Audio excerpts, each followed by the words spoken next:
Welcome, everyone, to another episode of Weekly Games Chat. I'm your host, Chris. As always, joined by my co-host, Shaun. That's right. And the Shaun. yeah, the one who's here every week.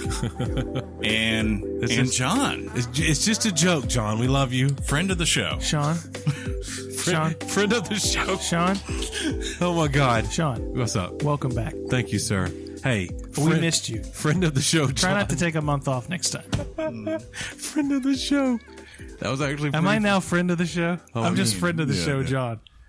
We'll see if you can get 4 in a row. You get promoted again. I'm sorry I didn't give you guys the bubonic plague. Is this? Man. Yeah, this is technically the first time you recorded since then because you called in, and then you called in, and then you were on vacation. Well, I think the kicker that like killed everything for the last one was that you had that work trip. Yeah. That was what that made it feel weird. So there was technically only 2 times I was not a part of the show. It literally feels like way more than that. It does. Look, it does. I'm sorry if I lack your, or I'm beginning to lack your confidence, or lack my confidence in your commitment to Sparkle Motion, aka this show. That's my Donnie. That's a Donnie Darko. I was going to say, did we rename our Please show, name it that. Project Sparkle Motion? Yes. Yeah.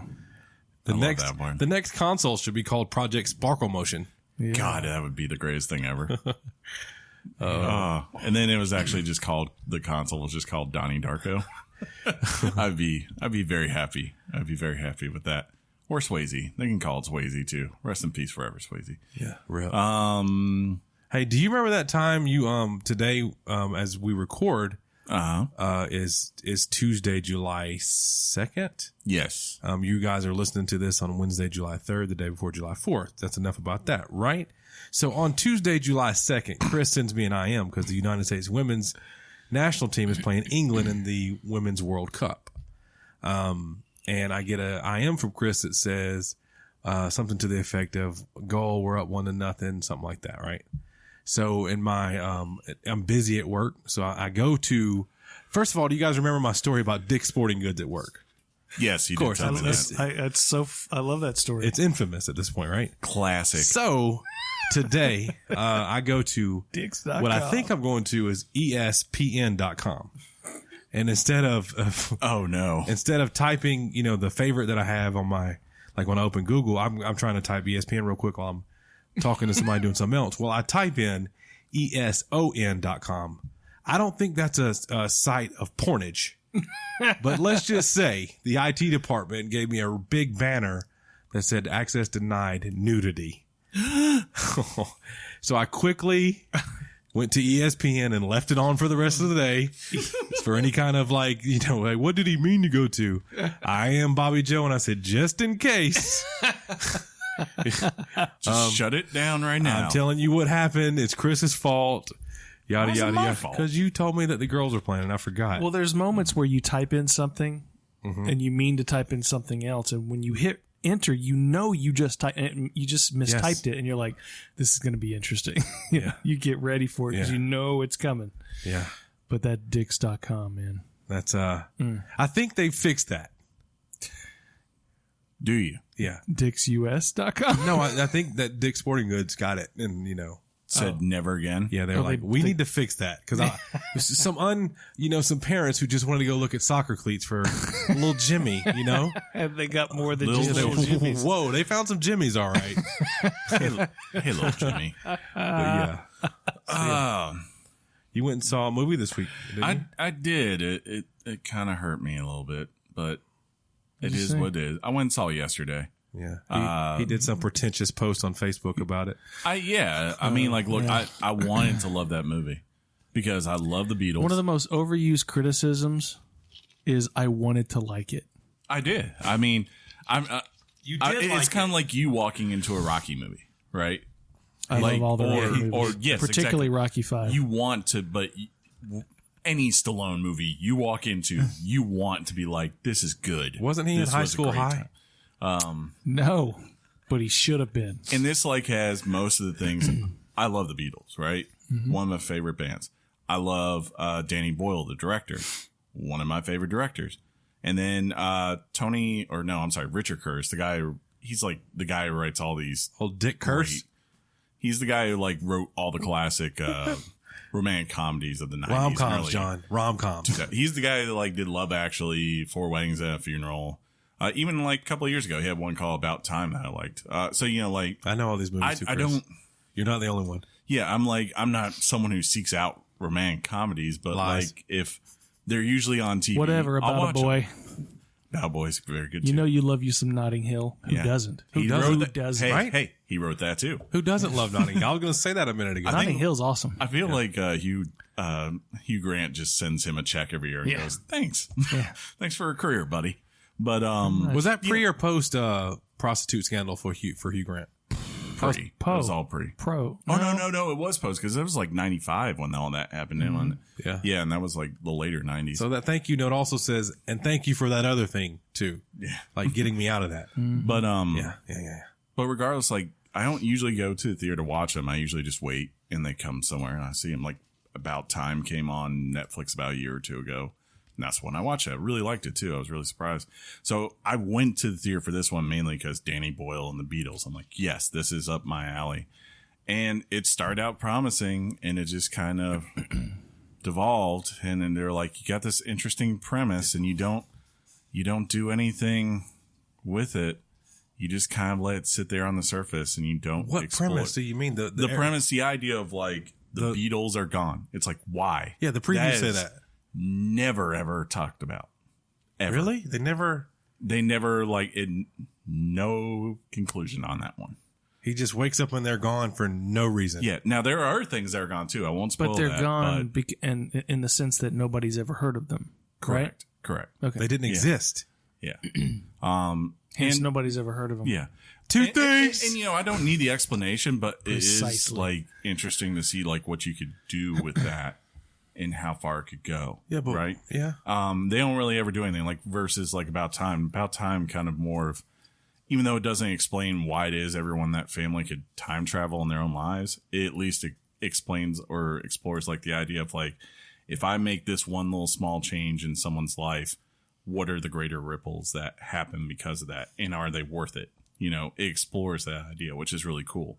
And I'm willing to look past that if the love story had been solid, but honestly, it was just, it's one of those things I do not like. A lot of romantic comedies do this, but usually he's pretty good at avoiding, which is that there was, I don't like it. Like there's a trope or whatever, or kind of just a common thing that goes on in these films where you have to take the couple and you have to break them up at some point, right? Happiness happens, then there's heartbreak, and then they get back together in the end and they're happy, right? I got you. And I'm cool with that. That's fine. But if you're going to do that, do it in a way it makes sense and logical steps versus like, well, we're just going to have these people randomly bring up that this is the way things are or else because we need these people to break up right now. And that's what it kind of felt like here. I was like, but the music's pretty good. Well, yeah, because it's the Beatles. Yeah, I know. It's the Beatles. And it is fun to like, surprisingly, Ed Sheeran's actually pretty good. I don't know who Ed Sheeran is. I really don't. Ed Sheeran? Right. How you say his name? Don't act like you don't know how to say Ed Sheeran's name, please. I don't know. He actually has a pop. Did you know that? Yeah. Yeah. He was on Game of Thrones. Yeah. Remember before that? Remember that? He's kind of famous, Chris. He is. Yeah. Yeah. Shape of whatever it is. Ed Sheeran. Yeah. I don't know. He probably hangs out with Taylor Swift, doesn't he? Yes. That explains what. No, they don't. Weren't they like huge when like he first blew up? Like they were all, she was like always hyping him up, I thought. I don't remember. Yeah. I know John Mayer's played guitar with him. Yeah, he's a great guitarist. Yeah. He also did a song with Eminem. Yeah. Yeah. He's fun facts. Yeah. Fun facts about Ed Sheeran. But anyways, I'm having a great time. Anyways, Looks like it. That's what I I'm did. sorry I ever left. I did that and I went to a concert and those were the two things I did besides play this game this week. Yeah. This game. I DJ'd at a real bar / well, I don't want to call it a club, but It's a bar. We'll call it a bar that turns into nightclub-esque on the weekends. No, not pub. It's a bar, yeah. Yeah. And it was, John, as the kids say, it was lit. It was lit. Yeah. I got a 3-night stay there. So it was this past weekend, and then the day of this podcast, I'll be doing it again. You're supposed to say residency. Residency, It makes you feel more official when you say residency. Technically, it is a 3-night residency. Nice. And then the Saturday after the podcast airs, I'll be there again. It's crazy. It's crazy. Not so much. I would love to DJ to electronic dance music, but You should play it as first of the month. Well, believe it or not, the early to mid 2000s hits, about 1 in 3 really got lit. How many Ja Rule hits did you play? I didn't play Ja Rule at all. F word Ja Rule. Would I be without my baby? Murder. God. For a little while, I saw you on the radio, but a little while. Then he blew up his own career. Yeah. Sorry, Ja. It's all good. It's just true. Ashanti, she got Yeah. She's okay. Yeah. She's not ugly, John. No, she's not. What kind of phrase is that? I don't know. I had a friend one time who coined it. It's amazing. I use it a lot now. Just saying. She'd be called better looking than me. That's what I would say. Than you? Yeah. Literally you. Yeah. I'd be like, she's higher than you. I'm like, yeah, okay. That's fair. Fair point. That's fair. I don't care fair point. What sex you are. John, when you went out of town, it was the family vacay, right? It was. Did you get any not what you're thinking. I was gonna say, did you get to eat at any cool spot that we don't really get to frequent? And did you have any cool anything you like to share with the listeners, John? Every freaking place we went to for breakfast was touting the greatest pancakes. Where'd you go again? That's what they do in Pigeon Forge, right? Well, Gatlinburg, we kind of did a road trip. So we went to visit and spend a couple of days with some extended family. Clarissa's second cousin, her mother has a retirement home in Helen, Georgia. Beautiful cabin in the mountains, top of the mountain, great view. So we spent, sorry about that, spent a couple days there. Then we moved on to Gatlinburg, Pigeon Forge. We went to Dollywood, then went to the water park the next day. And then Gatlinburg is an interesting place. If you ever, it's where, and I do not mean this disparagingly because, I come from similar places. It is where the rednecks vacation. Yeah. Well, that and Panama City. Those are like the two places. Yeah, sure. Yeah, for sure. It's one of the fewest places I've ever been where in Gatlinburg, all the storefronts, they're these mom and pops. They sell these T-shirts and crazy things like that. But out front, displayed on virtually every display window of every store is something that you would never imagine seeing in Columbus or any other place for that matter. Example. Make America Great Again. Oh. It was just, there was a wax dummy of Trump on one corner. They're just not afraid to put it out there because I guess they understand the type of clientele is. Well, so that was just really weird. But the South, it leans a little bit that way. Yeah, but I've never been to. I've never been to a place in Georgia. That has that type of place, and I was just like, gosh, I'm in Trump country. It's like, it's kind of an interesting. When I go to Gatlinburg, I remember the Pancake Pantry, which does have the world's greatest pancakes. Are you saying that they don't? You're good. They're all right? Yeah. There's also a pancake. But all the pancakes sort of ran together. Because you had them every day. I tell you. I remember the Ripley's. Is it still there? Yeah. The aquarium. We went to the Ripley's Aquarium, which was pretty kind of impressive. It was pretty dope. It was a small time, but it was really had some cool stuff there. It's immersive. Mm-hmm. Yeah. They everywhere. Yeah. I know there's a Build-A-Bear workshop up there. Well, I didn't see that. Yeah, of course you didn't. But but I was in a store. It was just it had nostalgia in the title of the store, and that's where I saw the pop. Had more pops than I've ever seen in my entire life. Good. It was amazing. I'm going to be up there. I'll be up there in December and January. Good. Fun fact. I mean, it's a cool place. So I went to this pinball museum. Yeah, I saw your wife. You heard why? Oh, Yeah, Good job, and John. they had a replica. Post a picture.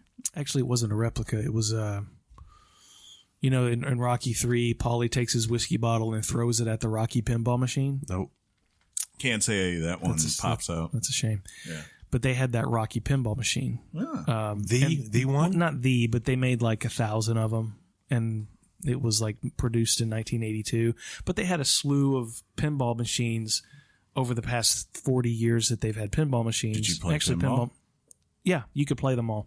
Okay. And they had like little signs above them saying, this is who made this is when it was made, this is how many we made. They had one that was actually Hercules, which is the world's largest pinball machine ever made. Hercules. It was huge. It was like twice the size of actually 3 times the size of a normal pinball machine. Listeners, I just want to point out when I started saying Hercules, Shaun did the Mrs. Clump and clap. He slapped his palms together. Yep. You have He to was so happy. at that point. But Gatlinburg has the weirdest attractions that just don't belong there. They're very eclectic. They had an exhibit of Hollywood cars, like actual cars that were used on sets of movies. A lot of cars from Fast and Furious. They had the Batmobile from Batman Returns. They had one of the DeLoreans. Mm-hmm. They had one of the squad cars from the Andy Griffith Show. Right. Including Barney's sidecar from that episode where he had a motorcycle with a sidecar on They know who they're advertising to. And Merc. What was the other one? One of the Ecto cars from Ghostbusters. So, very important question while you were playing pinball. Anyone in your family at some point put on the Who's Pinball Wizard? Because, that's how you get the high score. So you listen to Pinball Wizard. Oof. I don't know what's happening right now. I don't either. But aside from the pinball machines, they had arcade games as well. Did you play any? Yeah, they had a whole line of all the Mortal Kombat arcades that they ever made. They had Altered Beast, which I always liked, but apparently it's not a very fondly remembered game. All kinds of crazy stuff. Duck Hunt, Duck Hunt. But it was fun. Then we moved on to Chattanooga. And you got to see the Lookouts play, I saw. Yeah, that was fun. Yeah. That was Minor fun. league baseball is always fun. Did you go to Ruby Falls? Went to Ruby Falls, did some zip lining at Ruby Falls, went to Rock City. Did you see Rock City? Yeah. Did you get a birdhouse that says you saw Rock City? We already have one. Boo. Clarissa had been there before, but she wanted me to see it. It was. Did you go into the mountain and see the actual fall? No, we didn't get to do that. Apparently, the falls at Ruby Falls, to this day, they have no idea where that waterfall originates from. Yes, that's true. Somewhere.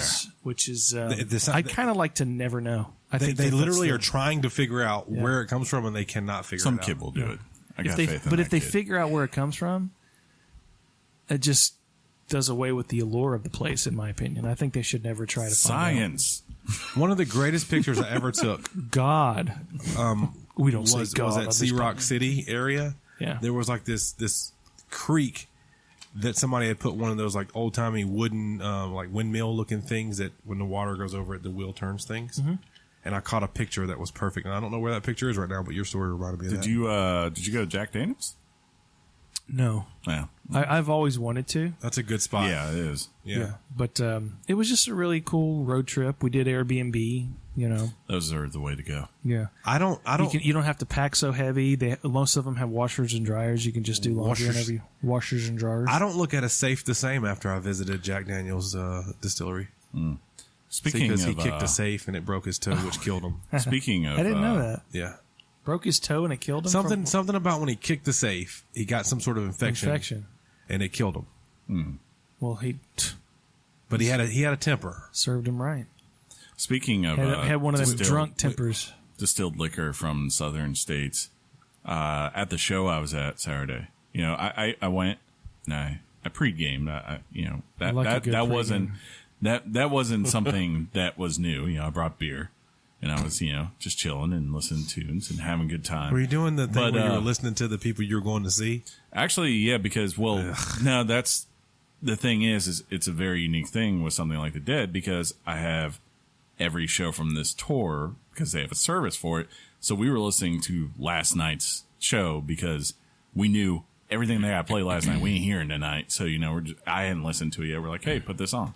That's what people love about that music. Doesn't make it better, Chris. But anyways, regardless, like one of the guys that came with my sister, he brought he brought a bourbon with him, and it was some kind of bourbon that was so smooth. It was the smoothest bourbon I'd ever tasted. Like no, in the throat or anything like that. Burning sensation. What was that again? None of that. Let's just say that did. You don't remember what it was called? That Southern Comfort. I cannot remember. Was it a little bit salty? Nah, it had a very nice rose carved onto the What was bell. it? I'm going to guess it was probably something Grateful Dead themed. Was it clear or was it? No, it was bourbon. But it was. There's a bourbon Clarissa likes, my wife. Your wife. Who that was really weak. Y'all are rusty. No, I'm not. No. You dropped the ball. How? Because I said your wife earlier and you didn't do it. So it's called Payback for no reason. Exactly. Because for the show, why would we pick it right back up the next time? It's called Jefferson's, and it's aged on ships, and it kind of accumulates over time when it ages. The saltiness, it's really nice. But regardless, so your salty joke was legit. Yeah, but it was a double entendre. Double entendre. Thanks. Regardless, it led to a good night, but it also basically put me in a mindset when I got home Sunday that I sat on this couch and I did not move, and I played the game we're about to talk about, and just kind of went, I can do this. Well, the good thing is, honestly, John, you could have picked this game up yesterday and talked about it. You'll see. Yeah, it's one of those. I know. In general, it's a game that I don't like your attitude. You know what, man? Are we officially going into the topic now? Have we played topic or time? are you trying to ease we don't do topic time anymore. I saw you wink at him. We got rid of it. I didn't wink. I had something in my eye. Yeah, sure you did. Roll the tape, Chris. Let's pivot. Topic time.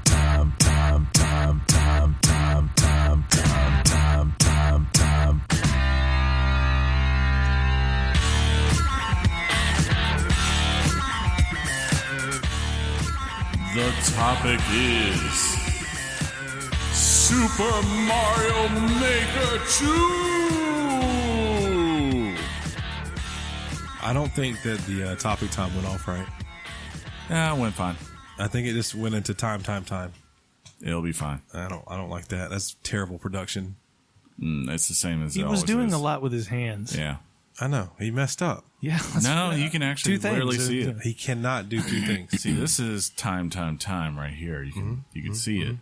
And then this is the first verse. Where's topic? I say topic and then it goes time. It's the very first thing you hear. I just why'd your voice there. go all deep and kind of scratchy but hack at the same time? Shaun asked me today, he said, did we talk about the first one? And I looked it up. He did some research. We did. It was harder to grasp. I don't think you were on the episode. This was back when we were, kind of rotating back when Chris. Mm-hmm. But yes, we did. Yeah. We did an episode because it was called Happy Birthday Mario. Back in September, I think it was September 23rd, 2015 was when we talked about the very first Super Mario. Yeah, and so now, because I was giving Chris some what they call grief. Mm-hmm. Because when you see the art for this episode, it's going to look fantastic as it always does. Mm-hmm. But it's going to have a 2 next to it. And I go, why does that look like it says Weekly Games Chat 2? And he goes, well, it's Mario Maker 2. And it's the second one I said, and that's what it turned out. Did we do the first one? We did. And we did. And you know what, John? We did it well. Yeah. I'm glad to hear it. Yeah. Yeah. And I'd like to hear about this. Yeah. Yeah. Well, some good news, bad news. I had some notes. Did they blow off your motorcycle?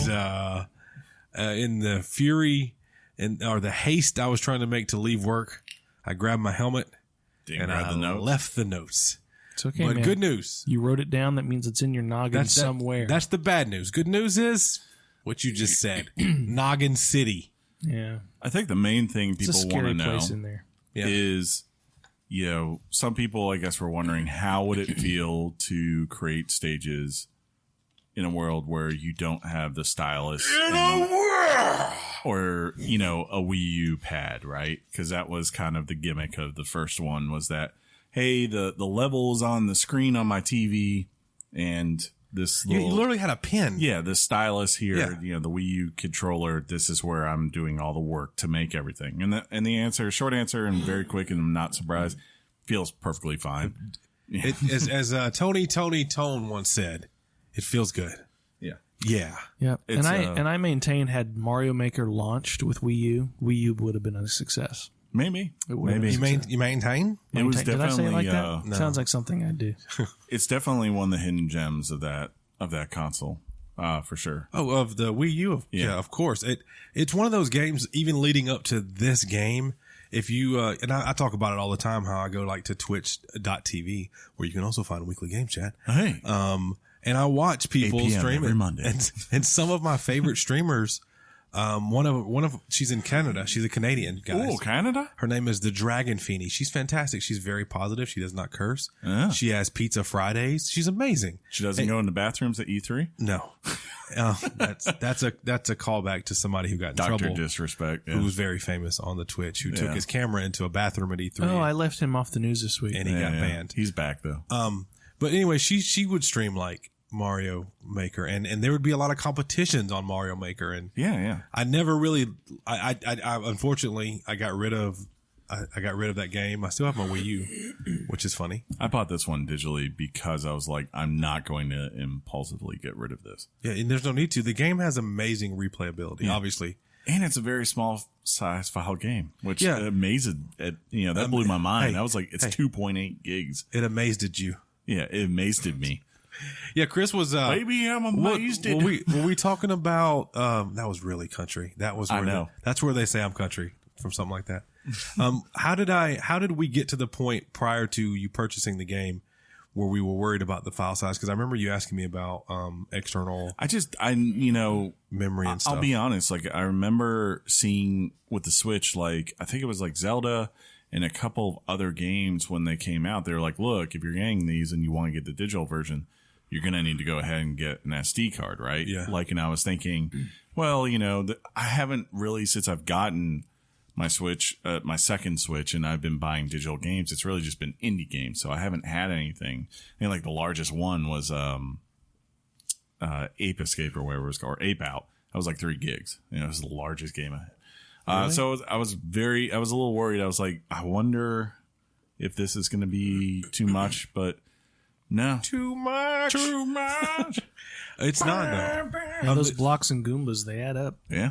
Well, John, They had the cat. Yeah, they added some new content that we will talk about. One of those is the cat that Chris talked about. But I mean, the first thing I bought I got lucky. I bought the physical copy at Target. Yeah. And apparently they had a special that I did not know about, which again I just said I'm very happy about, and I got lucky. I got a free lunchbox, like a tin lunchbox that Because fourth grade? I don't know. It was. Hey man, I got a Fallout lunchbox there from Fallout 3. And it's cool. Still- I got it still for there. on the shelf. It said free item. You know how Target says if you buy this item, you get this promotional item, and this one was for a penny. Well, when I rung it up, she was like, "Oh, it took away the penny. You get your lunchbox for free." And I got like one of the last 2 in the store. What was the lunchbox? A Mario Maker 2 lunchbox? Yeah, it's yellow and it's got the icon of it's the Mario Maker 2 yellow. The whole lunchbox, and it's got John's Richard just hit the table once. No, he I've realized always been interested in collecting lunchboxes. You But should start. no, that's so much space. You'd need like I don't know. You could go to the Lunchbox Museum here in Columbus, Georgia. Do we have one? We did I don't know if we still do. I thought it burned down. We have a lunchbox museum? There is. That is something that I did not know. And John, how long have we been a resident? I've been a resident here since birth.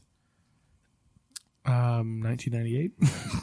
Oh, But you're young. I don't know about you, Chris, but one of the first things that I realized when I played was how much it just felt good. Like it just Felt so good. Playing the game just felt perfect. If you played Mario Maker 1, you instantly knew how to play the game, which is a very, very good thing. That's something that I would say carried over from the first game. Yeah, even That I they didn't needed even do the tutorials. No. I just kind of hopped into it, and within 3 minutes, I was like, "Okay, I know what I'm doing here." This is That's cool. what happens when you hop into it 3 minutes later. And you go, Bam! just like riding a bike.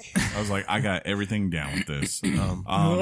Do you want to say? Do you want to talk about the creation part, or do you want to talk about the thing I think you and I both like first? Oh, the story? Yeah, which was the newest thing they added to the game.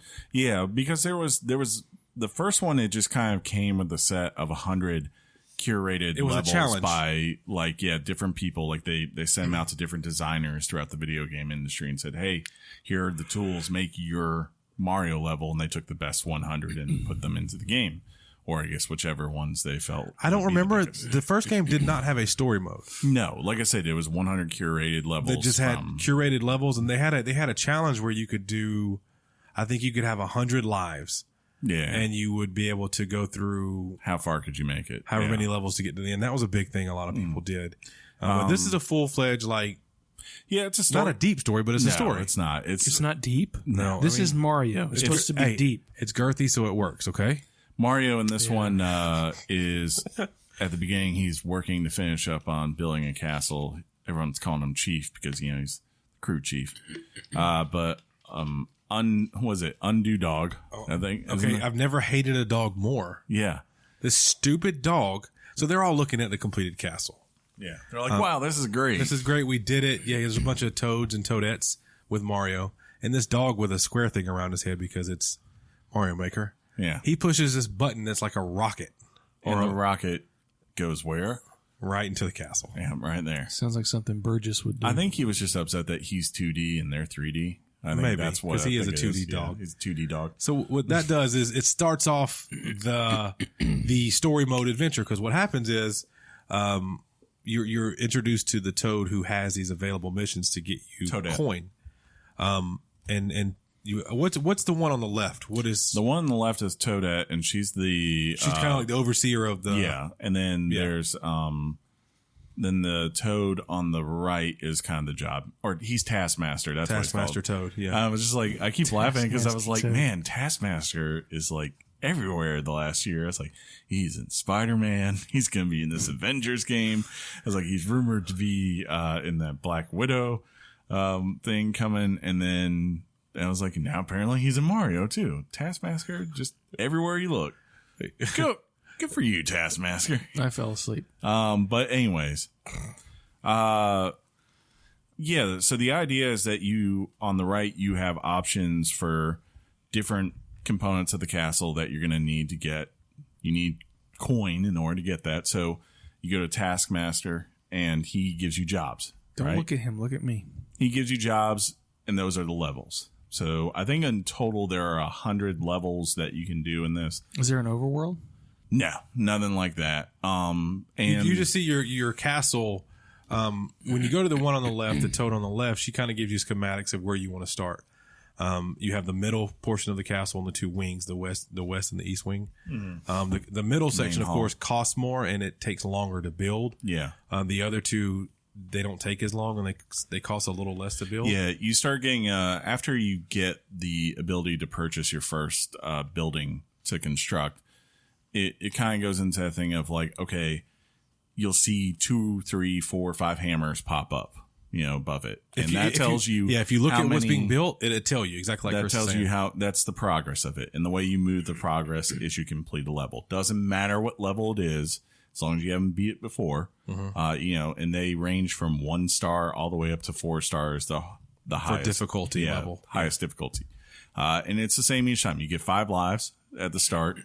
And if you fail, then you can start again and, from the very beginning, and you lose all your checkpoints and all that, whatever. And you'll get coins at the end of the job, and whatever coins you picked up in the world while beating the level, you get those too. So like some of those higher jobs, like I think the 4-star ones pay out a base of 300, but like if you get an extra 100, that's 400 coin. Yeah. And I think like the most expensive thing in the game was 2,000 coins. I want to say that's what it was, something like that. Yeah. The name of the game, like Chris is saying, is coins. Everything and that's how they tie in the story to the completion of the rebuilding of the castle, and it drives you to want to go play the 100 levels that whoever made them. And like Chris said, they have difficulties of one, they're easier to not. One of the hardest ones I came across was within the first, 10 to 12. It was Yeah, they give you like a couple of 1s and 2s to start you out, and then they start throwing you some 3s and 4s. But the good thing is, every time you basically purchase a building add-on to start construction on, it unlocks additional jobs, and they always. It's not like one of those kinds of games. Yeah. It's not one of those ones where like the first 20 are going to be all 1-star jobs and then 2 stars. And, it consistently bounces back and forth.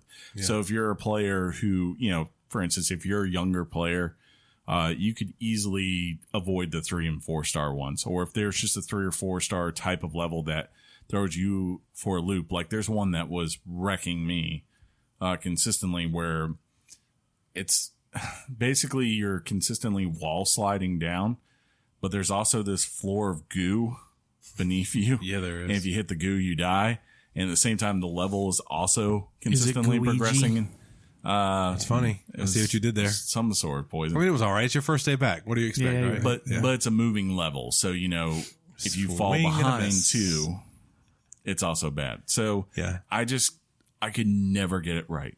I mean, saws were there. It was so bad. Well, some of the techniques you get from playing a Mario made level or Mario Maker made level, some of that stuff is no joke.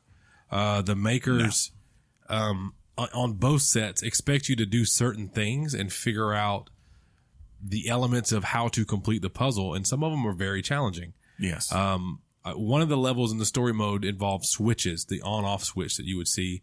If you hit it on, the blue boxes disappear and the red boxes show up, and vice versa. And some of them you'd have to go and hit it 2 or 3 times to get the mechanic to work like you needed to. It's super cool to see. For me, it was very cool to see how my thought process worked on what you might think are just easy Mario levels. Mm-hmm. And I think that's very good because you can tell the people who made the 100 plus or the 100 levels for the story mode, they were really good on. They didn't want to challenge you too much. They gave you the challenge. Mm-hmm.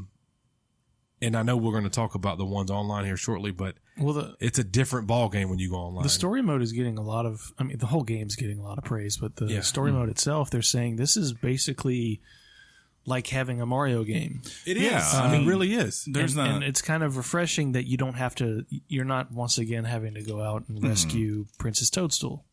You're just building the castle again. Yeah. It's the same, simple-minded, not a knock, simple-minded approach to a story, but it is in itself a refreshing story. Yeah, it's much more just about the Toads and Mario. Princess only shows up like for 5 seconds in that whole game. Typical. But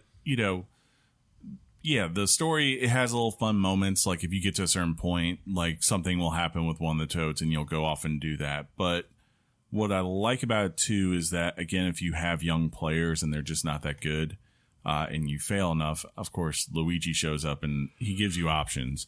You can either have him do the level for you, so you can see how it works, or you can basically just go into creation mode to do what you need to get through the thing. That's new because Luigi wasn't featured in the first one like he is in this one. Yeah, he was. I think it was an element. I think he's featured in New Super Mario Brothers U Deluxe. Yeah, he has that same thing. There's that mechanic. But it's cool because he'll pop up and you'll see Luigi and he says, "Hey, big brother, you're having some trouble. Yeah. You suck. Can I help you?" And the first one time I was struggling and I clicked on it and I was like, "What?" He said something like, "Let me take care of it." And I didn't know that meant the screen goes black and you hear literal audio of Luigi going through the level and then it's done. Yeah. So I felt kind of like lame. Are you wearing the construction gear the whole time? No. So for the most. Cool. Now, there are ones that I've done where he does wear it, but like for the most part, it's a mix of you have classic Super Mario Bros. Mario. You have Super Mario Bros. 3. Yeah. You have the new Super Mario Bros. And then now the big addition to this one. Oh, I'm forgetting. You have Super Mario World, Mario. And then the big addition is Super Mario 3D. World, I think it is. Yeah. So, which is cool. Which, of course, the big thing, cats. You can meow because that is the greatest addition. I don't know if there's any. Have you done all 100 levels? I have done. No, I've done like it. That's the other good thing. Like for those who are worried, it doesn't take all 100 levels to beat the game. And there is stuff to do with the story afterwards as far as cool costume unlocks that you can get and our unlocks. The reason I asked that is because when you're in editing mode, and it has the new the newest thing, the 3D world icon to select that theme for your editor. It's kind of off-centered. It seems like they have room for maybe another theme that we don't know about. Yeah. You know how like a game will give a tail like that to where you're like, I wonder if something else goes beside it or even beside that. Wait a minute.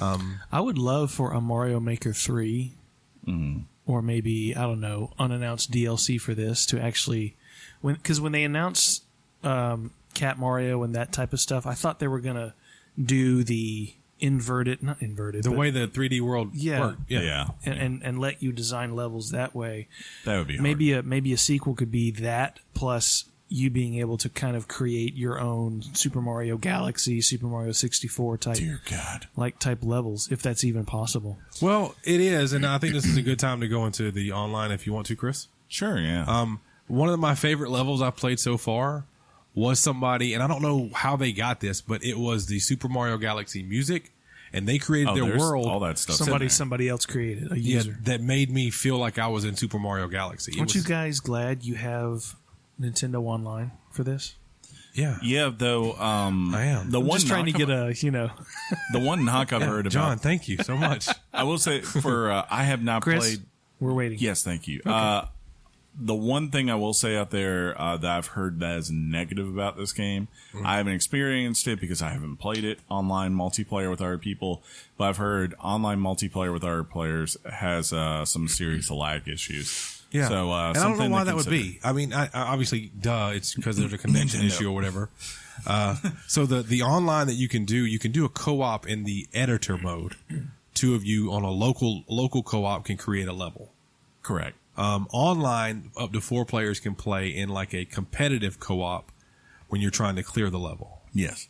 I don't know if they missed a mark on other things. Wasn't that mode late to the game after some quote unquote backlash that something was going online play per se was not going to be included in this version? They announced that there was going to be multiplayer pretty early on. The thing that kind of surprised people was that you couldn't just like kind of how we do in kart. Like we couldn't just go, oh, Sean's in the match. Let me join up with Sean and play it. Yeah, so that's the big. Yeah, it's a Nintendo approach to it. Hey, we can up to 4-player co-op go try to race to a level. It's a little rough around the edges right now, but yeah, hopefully it gets patched. But if that's why you're buying this game, just keep that in mind. Yeah, it may, if you can do it, it's probably better right now to do it as local co-op. And the good thing about this is you can download whatever levels you want, or you can just kind of do it, like traditional online where you just hit play and about 10 seconds later, boom, you're in the world. I haven't downloaded anything yet. They do give you the options if you go to a level that I think it's just like the first one. If you like that level, or maybe if you end up finding a creator that you like, you can download their work and play it, and anytime you want to, kind of maybe try to get your world records or find new ways to approach the game. It's amazing. There's great search options on there.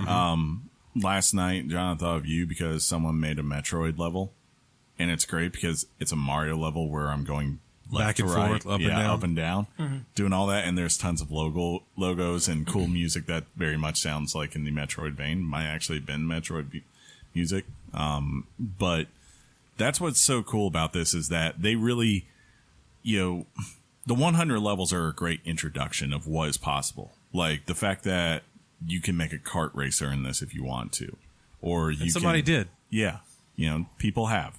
The fact that you can, do flying balloon kart battles that shoot huge fireballs. Huge. Things like huge, greatest. Things like that, from that. Like I had a cool one I was playing last night that someone made where it was supposed to be the concept was parallel worlds. And I had to keep going down. Every time I went down a tube, it would pop me up into a parallel version of that world. So one world, it would be coins. In the other world, it would be blocks. There would be certain power-ups in one thing. I'd have to go and get like a shell to cross a freaking whole entire river of death. in one world and go back to the River of Death on the other world to get past the blocks that were blocking off in the other world. It was just really cool. And you'll see it littered throughout the screen as you go through. People kind of going like, I really like this. That is really cool right there. Post a picture. This reminded me of this part of Mario. So, kind of like how Dark Souls does with their online, where, you definitely get a sense of community without actually playing with someone else. Yeah. So that's really cool, and I enjoyed that. They did that very well, yeah. I want to kind of piggyback on what he's saying right now, and this was part of my notes that I left at work. It's very cool to come into a Mario Maker 2, where the creators and the people who are putting the stuff online for us to play and enjoy have a full game of experience from Mario Maker 1. So they're coming out the box, and the kind of levels that they're creating from day one are simply amazing. Yes. Some of the greatest content if you look at it from the sense, just like you did on Mario Maker 1, you're never going to run out of Mario levels to play when you buy a game like this. Now, someone actually built somehow, and I didn't try it, but I saw it on there. Someone managed to make humongous table tennis on there. Like, with these huge pals that I guess you move by, hitting underneath with the Mario's head or whatever. So it's just like things like that. You're like, okay, this is on day one. What and are you people finding, are already getting this kind of stuff. So what are you finding to be the most used art style? Man, that's... I don't know. It's so mixed. It might be a Mario 3 for me. I think, honestly, the ones that I've found that are doing more traditional Mario levels seem to be using the new Mario Bros. one, just because it has some beautiful art. Yeah. What are the things like with the design software, for lack of a better term, at the moment? What is it bringing new to the table that you couldn't do in the first game? Well, the first most obvious one is anything that has to do with the Mario 3D world. Yeah. That's now an option to create your palette. Isn't that sort of like on a separate, like you can't mix the 3D world into... Correct. Right. So when you pick whichever Mario world you want to use as your canvas, that's your canvas. So you can't mix anything up? No. No. You can mix sounds, things like that. And if you're asking about that, but as far as the aesthetic of the world, like how Mario functions, because, like, for instance, you can't make, if you remember, like in 3D World, right? You could climb, even if you didn't have the catsuit, if there was a tree, you could climb to the top and do a handstand. You can't, like, bring 8-bit Mario in and do that. It just, I don't think that would function or look very well. But, I could bring the sounds in for that, and I could make something that maybe has the trees in the background, or, is at least somewhat a similar level that was designed for 3D World. You could do those kinds of things. Okay. Well, tell me about the sun, like the mad sun, and there's the implementation of the moon, and that turns things into coins or power-ups or something like that. Yeah, there's all that. I haven't messed around with that, honestly, too much. But, yeah, you can use the sun in various different ways. I feel like, I've seen a lot, but at the same time, I have not seen everything. Like, the tornadoes are back in this one, so that's really fun. Like, there are levels where you're being teased. There's like a 40... like big coin over there, and you just see it, and you're like, oh, it's just some tornadoes, and you look up, and you're like, and there's like 50 things of death above, and you have to figure out, how am I going to get by this? You playing this on the handheld or on screen? I've been just doing it on screen. Like, one of the coolest ones from the story, by the way, Shaun ran into last night, and it took me, I went like 30, 40 minutes. Bro, I just skipped it. I'd gone way past it because I couldn't figure it out. Yeah. It was one of the story created ghost houses. Yeah, it's called Keymaster, right? So I hate ghost houses. Oh, you should hate the ones you got to get a certain amount of keys to escape it. It's called Keymaster, and the idea is that you have to at least get 4 keys to get through this building, right?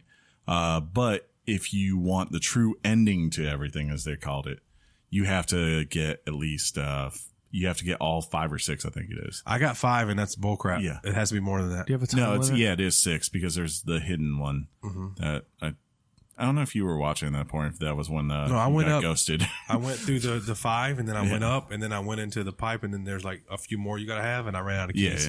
Yeah. But anyways, You say there is a time limit?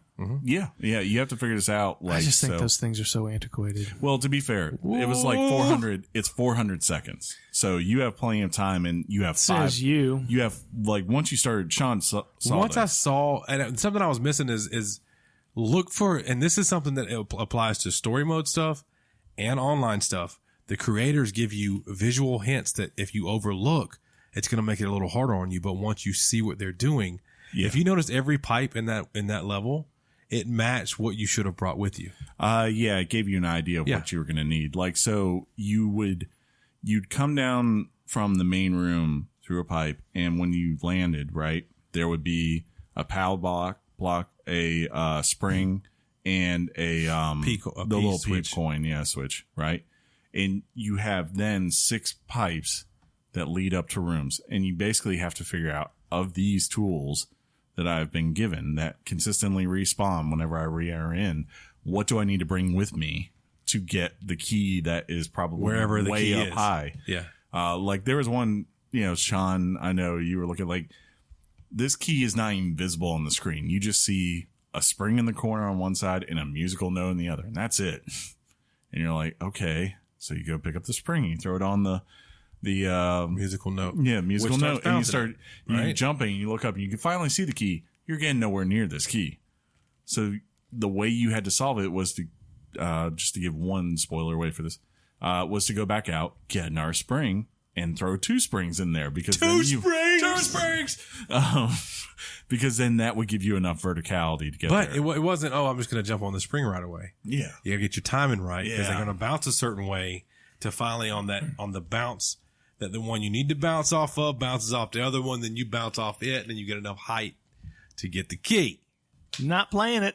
No, it's actually really fun once you put 2 and 2 together to realize, like I said, the creators are giving you this Since when do I put 2 and 2 together? Chris? daily. Yeah, that's pretty rare. But that was I'm glad I figured it out. Chris obviously showed me the way. Like I said, it took me about... Was he gentle? It took me many He's all deaths.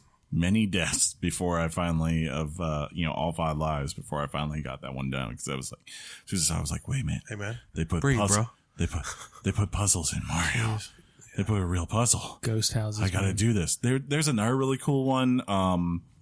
Again with the ghost house, where you have the little P coin thing floating below, and it's got its own light, and then you have your own light, and you have to kind of navigate together to figure out where the jumps are and where the dangers are. And it requires a lot of just, learning and kind of becoming an expert of what to anticipate there, but still having the courage to explore your surroundings, understanding that death could literally be right next to you without knowing. One of the most frustrating levels I played, you couldn't jump. Yes, those are the hardest. They make it to where like you have to finish the level. You can't jump and you can't fall. It's like one of those dreams where you're trying to run as fast as you can, but you can't run. No, your feet can't basically land. I know. They have to stay. But it's the limitations you have from a dream state. Like you have to, like you're punching somebody as hard as you can, but it doesn't. You're like looking, and like there's a drop that goes straight like this. It's not going to kill you, but you're like, how do I make this where it's not a jump? You just sit there for 5 minutes. And you're like, just looking. Those are the ones, even when you fail, you're like, I'm going to keep running to kind of get an idea of what's going to be coming up after the one I just failed on. Mm-hmm. You know what I mean? You got to think about it. So, Chris and I were, and I briefly brought this up. I don't know if you remember this last night, Chris, but we have a show where we have listeners and we have a following. So, I think what I'm going to try to do, and I think you started on it, is I just messed around. But I want to legit make a weekly games chat, puzzle for our listeners to give them the unique code to go out there and maybe we'll do a level we created. We'll schedule a night for the stream on schedule. It's usually going to be Monday at 8 p.m. But we'll pick a week, and if you basically my idea, if you're cool with this, is we just go in and we start making something. And we just ask whoever's in that Twitch chat what the heck we should do, and whatever it is, we'll try to make it happen. Yeah, I think that'll be fun. What some of the greatest? So what is it called? The Nintendo Minute? when you first log into your Switch and you go to the news feed, Kit and Krista, wait, that's late. That's right. they were creating their Mario Maker levels during E3. And one of the things I saw them do, I've seen people do before, is you literally draw out what you want beforehand. You get your idea going. You figure out if you want a level that goes up and down, or a traditional, left to right level. And then you think about the things you want to incorporate. And it helps you because now you have kind of a guide to say, okay, I want the player that plays this later to feel like they made a jump that was substantial and they felt good making it. And then, there's elements you got to think about when you like to play a level, the things you like and the things that work. One thing that should be incorporated is the title weekly games chat. You should write that out in coins or blocks or something within the level.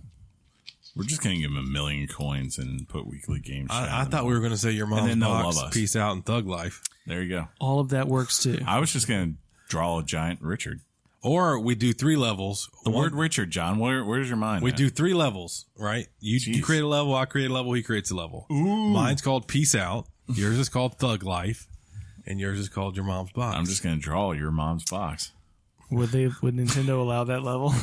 Probably not. Well, if it's a box, why are they pink coins? Huh. That's funny, Chris, because I was thinking, how do we make it, whatever. Sean. Yeah. Do you feel like you've played enough to give it a Richard? This I mentioned I was talking to John today. This is a game that you can play for 20 minutes. And I played longer. You could play for 20 minutes. And if you played the online, you played a few stories and you created a map. You get what it's doing. You get what it's doing. And what it does, it doesn't drop at all from Mario Maker 1, which was a great game. I think it builds on it. It builds on it. It makes it better. It gave us something new for the kids to play with. So I absolutely know I can give it a Richard. I know what I'm going to give it. What are you going to give it? We're going straight into it? Yeah. 6.5. No. Okay. That's Sunken City or Sinking City. Oh. Really? We went there just now like that?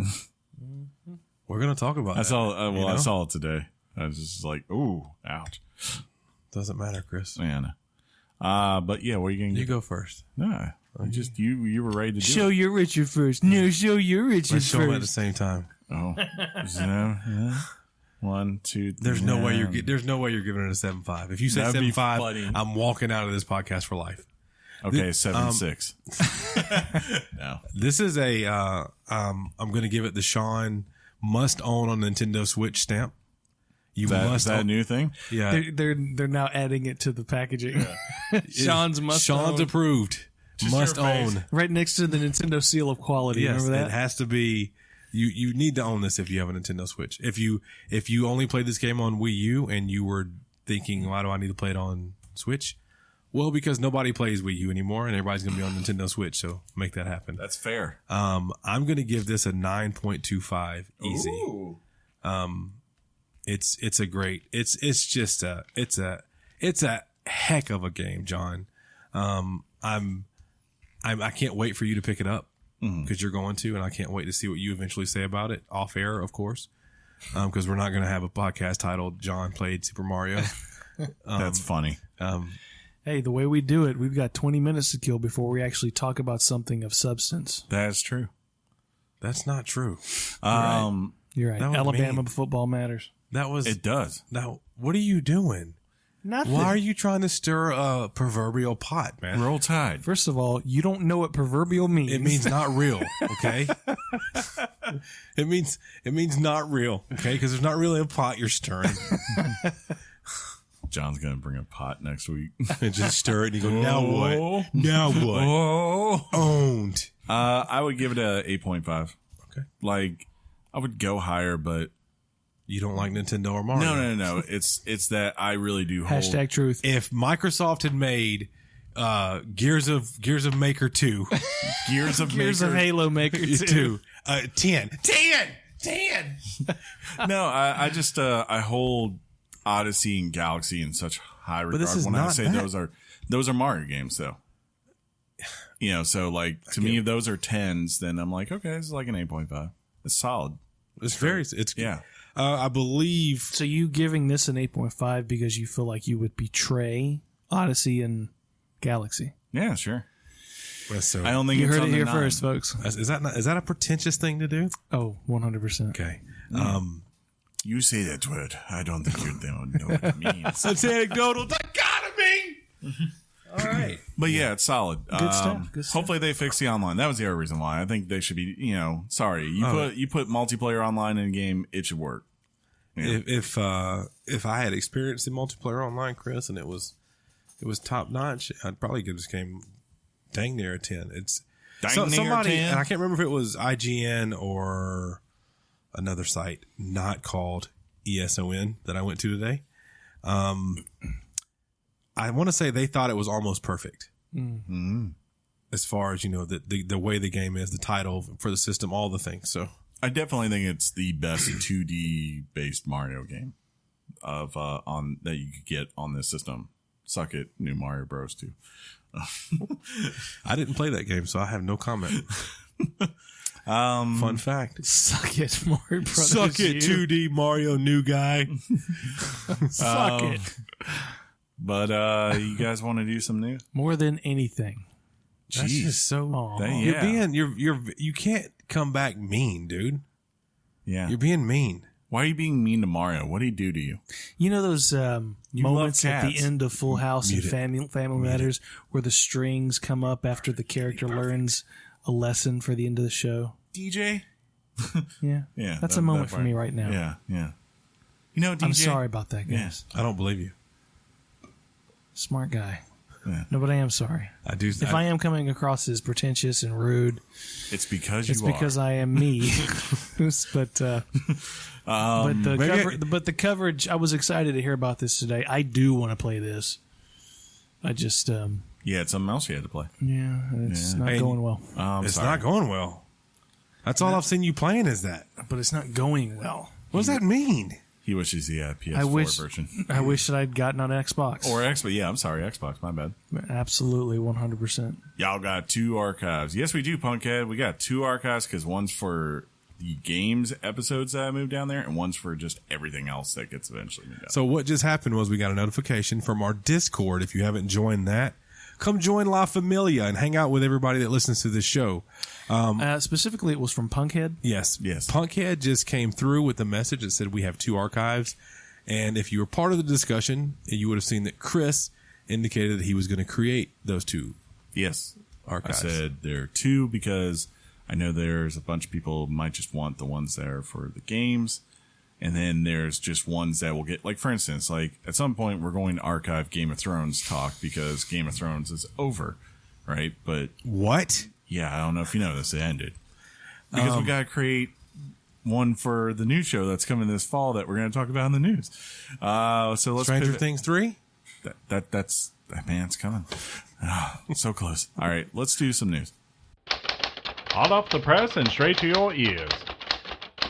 Weekly Games Chat presents the news. News like a god. Yes. We still got it. We got it, guys. I guess I should actually go to the news document, though. Huh? There you go. That'd be great. Yeah, there it is. That's right John, there. And you can make that. Yep. You John, hit this first? You do that for you. Welcome back, John. Thanks, man. Like a pro. Welcome back. Because I wanted to say the next one. Well, Shaun, Chris, PUBG is getting a narrative experience. Ugh. Glenn Schofield. Hold on. Actually, sorry. That's cool. I'll read it later. Yeah, we'll do news later, Chris. Don't worry about it. Okay, go. This is better. I like this better. Good Glenn job. Schofield, former VP and general manager of Sledgehammer and Visceral Games, has been named head of Striking Distance Studio by PUBG Corp. They have been tasked with creating a, quote, original narrative experience within the PUBG universe, end quote. The report states that Schofield will be building a, quote, world-class development team from the ground up, end quote, to help create this new narrative experience within the PlayerUnknown's Battlegrounds universe. You guys have played PUBG. Yeah. Is there, because of the way the mechanics work in PUBG, if you put in a narrative experience, do the mechanics have to change somewhat? Yeah, because going around corners, the way you. No, none of that. I mean, it's a first-person shooter first and foremost. So, for me, PUBG. I mean, they still have their player base, right? The allure for me for PUBG was that it was an unknown. Why am I at this gathering area about to get on this plane to go try to kill everybody I'm standing by? There was something just very cool about that. Yeah. I don't know that I'm going to be, the biggest fan. Maybe that's the narrative experience. You could actually explain. Everybody else is an AI, and you could actually kind of explain why this island is the way it is as far as the main one. But I don't want that in PUBG. Sure. And who knows what it will be like, if it will be a thing where you have two teams going against each other and you each have your own narrative thing going on, kind of like how Titanfall did. Or if it is just like, hey, this is taking the mechanics that are rock solid, right? That everyone really likes and saying, here's another reason to give us money for PUBG. If you're bored and you want something different, here it is. Or maybe it gets more people into the game. I don't know. Who knows, dude? There's already enough people in the game. When was the last time you played? Why aren't you in the game right now? That's funny. It's dare I say it's been a while, John, since the last time I played. We're good? We're good on the home front, John? The end of the world. I don't believe you. It's Lies. fine. Lies. It's good. It's good. It's good. I love that you're back, John. But what do you really love? What I also love is a big install. Hey, Daddy. A big install. Like a god. Yes. So the space needed for Cyberpunk 2077, which we all three are going to play and everybody who listens to this show is going to play, has been revealed by Game Pressure. The PS4 version will need at least 80 gigs of space. That's a gape. That's a biggin. This Very is more few bigger. This is more than twice the size of The Witcher 3's install and 13 gigs larger than Days Gone. Do I remember Days Gone having a large install? Yeah, it was like 60 gigs. It was surprising. At this time, it is not known how much space will be needed for Xbox One, although 4K support will be included in the relevant Xbox consoles. In addition, it has been reported that CD Projekt Red is working on 3 games set in the Cyberpunk universe. Woohoo! That's good, unless this game tanks, which is not going to. It's going to be great. No. According to a statement from the company, quote, our next big project will be in the Cyberpunk universe. And there were air quotes over Cyberpunk. And we're already working on it and treat it as a really big and innovative project for us, end quote. The third project is a multiplayer component to the upcoming and aforementioned Cyberpunk 2077. Did I say aforementioned? No. You added that? I did. That was an That ad-lib. sounded good. Yeah? You like that? Like a god. That seems to be their layout, by the way, because 3 Witcher games, so now you're getting 3 Cyberpunk, and actually, if you think about it, like say this comes out here, and then like say 2-3 years into the next generation, there's your sequel, and then 2 years after that, the finale. Then you could come back and be like, by the way, for the next console generation, or who knows how long it will go, right? We're finally coming back to Witcher, and it's been like 10 years or something like that. Yeah. Well, let's hope they avoid the crunch. But what if they have a card game and it's called like Twint? Twint. From the makers of Gwent. Twint. In a world of Cyberpunk 2077. I would be like, why are you playing card games in the future? Because I want 3D chess or something. Keanu Reeves is going to be the card dealer. Yes, he is. Old Johnny Silver. And that's going to be fantastic. Speaking of which, did you see what started filming this week? I did. Yeah, that made me. Bill and Ted 3, Man, John. Yeah. Showed Bill wearing his Wild Stallion shirt. Dude, I will watch that movie on opening night. I never got it, but That's not are you surprising. shocked? Yeah, I'm not No, surprised. because at all. did you hear us bash you about the Toy Story stuff after we watched it? Yeah. Yeah. Okay. Like You John heard- doesn't you- have a heart. So you heard that podcast? Up to that point, and then I And then you threw my threw your laptop. Yeah. And Speaking of which, I'm never coming back. But regardless, we have things to celebrate. I know Chris is excited about this. well, I mean, Oh, I got CD heart. Projekt Red did so good on that game. Chris talked and played the Yeah, we almost changed our name to Weekly Witcher Chat. Yeah. It was for 2015. Netflix has revealed The Witcher. something just happened and our Something- podcast is ruined. Something just happened. Well, I guess it's okay now. Yeah. It's Netflix, just The Witcher, has shown off new photos of cast Oh my God, Chris! showing Geralt of Rivia, Galt. Ciri, and Yennefer in full costume. According to synopsis from Netflix, quote, based on the best-selling fantasy series of books, that's key there. Yes. Because it's not video game, right? The Witcher is an epic tale of fate and family. Geralt of Rivia, Do we got to say of Rivia every time? a solid. Oh my This is God. a solitary monster hunter, struggles to find his place in In the world! that was My like a neighbors god. right now. Where people often prove more wicked than beasts, but when destiny hurtles him toward a powerful sorceress with a gape and a young princess with a dangerous secret and a gape, the three must learn to navigate that gape, the increasingly volatile continent together. Yes. The show will also be heading to Comic-Con in San Diego on July 19th. You know Yeah, I about- think it's supposed to know be about all that? coming. It's supposed to be coming. They're saying fall. They haven't given a date yet, but I'm guessing Comic-Con will probably.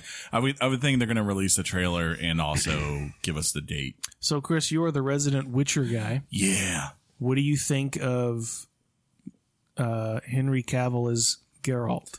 The one thing I have yet to figure out is if he actually has the cat eyes. I know he's got the hue to his eyes, like, you know, they're not the brown or, of course, the baby blue contacts he wears when he's playing Soups. But Like that phrase, you know, hue. it doesn't look like. I couldn't tell from the pictures they released if he's actually got the kind of cat eyes that. Are they yellowish in the game? Yeah, they're like yellowish, and then like they're the cat like slits, Yeah. you know, like that kind of thing for the pupils. Yeah, it looks good. I mean, You think so? He looks like Geralt. From everything I've seen, he looks like, I'm not going to say of Riviera or whatever that guy. He looks like Geralt. I got to say, I got a lot of faith in Netflix. I know I'm going out on a limb here when I say that. Nah. But one of my favorite movies ever came from Netflix. What? It was an original Netflix movie, and it's called Bright. Oh. Not a lot of people like that the movie. Will Smith one? I I never watched it. love that movie, and that's based in a sci-fi kind of fantasy-esque world, and all of those there's an orc and there's there's elves and there's I remember. wands and there's all kind of stuff, and all of that, like they have the modern day, you know, backdrop, but all of It's like a buddy cop movie, but kind of wrapped in a bunch of fantasy lore. yeah, but the way they do the fantasy stuff, I know they can nail it. Like the Netflix studio has the money, the vision. They're gonna do it right. I'm excited to watch it. I hope it turns out well. Yeah. Some people were actually a little surprised because he only shows in the photo with one sword. Because in the game he always has two swords on his back. Two swords? It has been clarified, and that's what I thought was the case, because I thought someone had told me this before. He does in fact have two swords. It's just like in the books he generally only is carrying the one on him, and the other one's on Roach, his horse, usually at all time, and he pulls it out whenever he needs it. Yeah, he does. You know, he's like, oh, I'm going to fight a monster.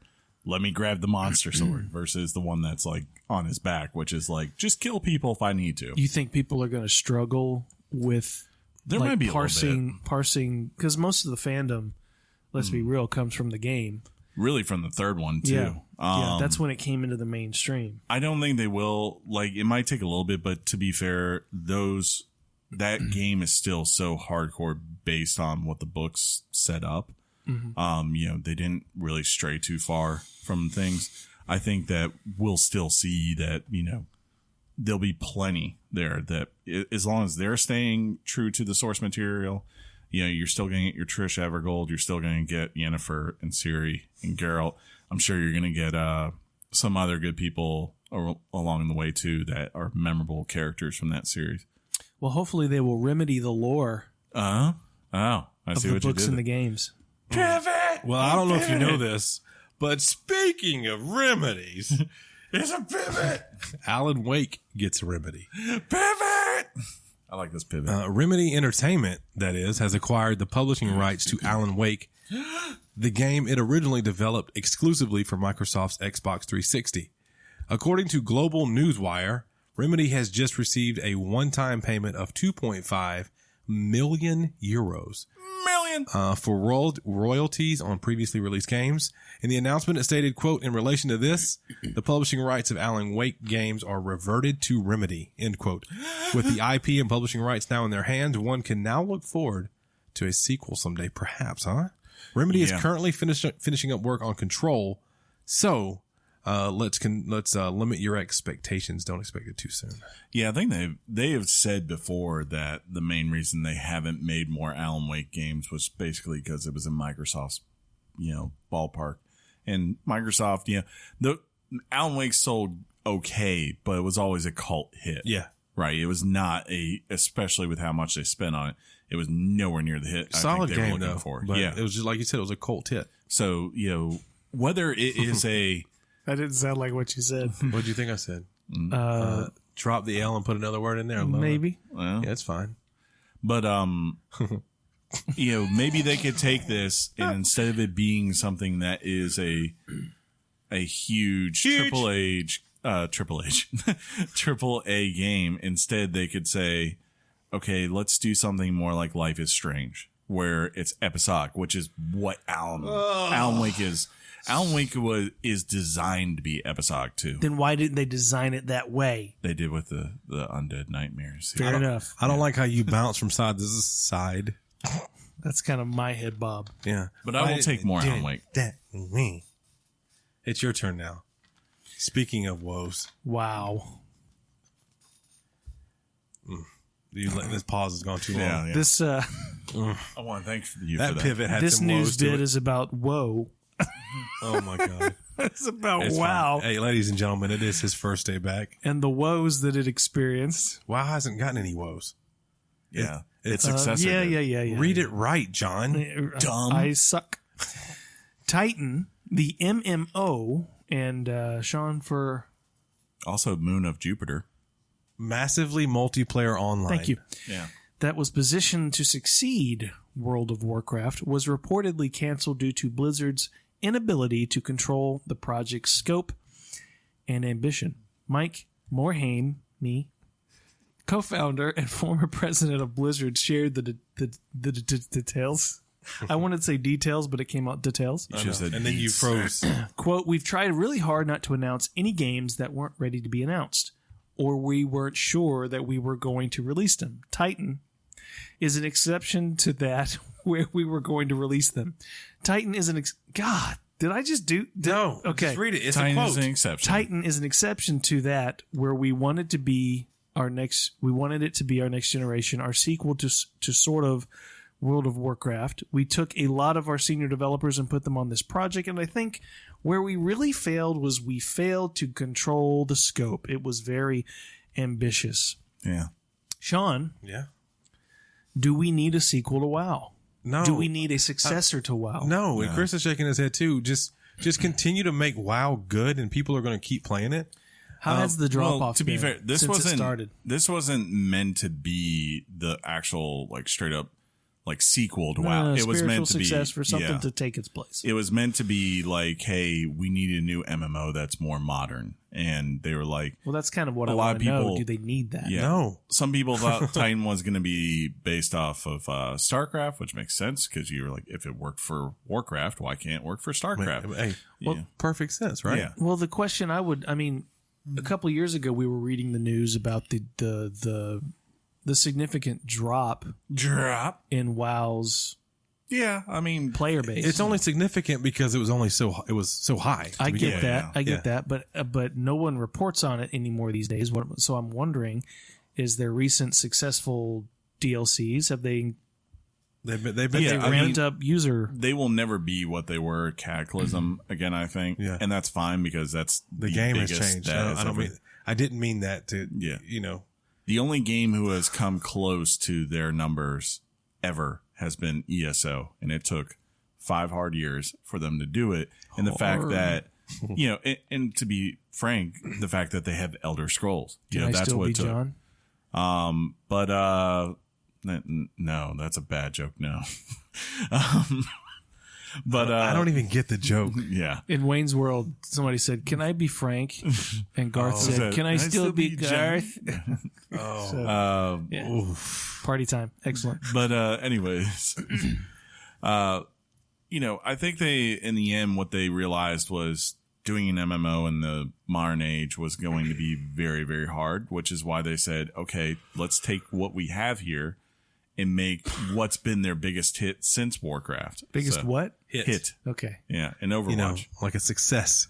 And now they make tons more money off the back of loot boxes that apparently are called surprise mechanics. That's right. Yeah, that's what they say. I love surprise mechanics. Yeah. Good thing I wasn't here for that one. Yeah, PR speak. Oof. Hey, speaking of things that are No, I got this. big. Oh my I don't God. know. It's good to have the three of us back together for this week, huh? I love a good threesome. Yeah. So there were another big three that got together, guys. Oh, yeah. It was messy. Earlier last week, Nintendo, Sony, and Microsoft all petitioned Petition. to the United States government to reconsider their stance on tariffs placed on goods imported from China to the U.S. The trio issued a collective statement responding to U.S. Trade Representatives' request for public comments regarding its implementation of said tariffs, saying, quote, "We respectfully request that the administration remove HTSUS subheading 9504.50.00. Going very down the line here. Ooh. Covering video game consoles from the final list of tariffs and thus refrain from applying tariffs on these products." End quote. The tariff is being imposed by the current administration as part of a wider economic standoff between the United States and China and would include a 25% increase on video game products. This is no bueno, by the way. Quote, "While we appreciate the administration's efforts to protect U.S. intellectual property and preserve U.S. high-tech leadership, the disproportionate harm caused by these tariffs to U.S. customers and business will undermine, not advance, these goals." And that is the end quote. Fair. I think they just like announced the other day, right? Like that pretty much I thought they said like, okay, hey, the tariffs are off again or are on hold from being implemented. So I'm not surprised that happened, but Yeah. Well, Look, there's people that live in Gatlinburg oh my, here we go again. who might say that these three companies want cheap labor to build their products in China Oh my God. well, most so of their that we stuff can is save built in- money.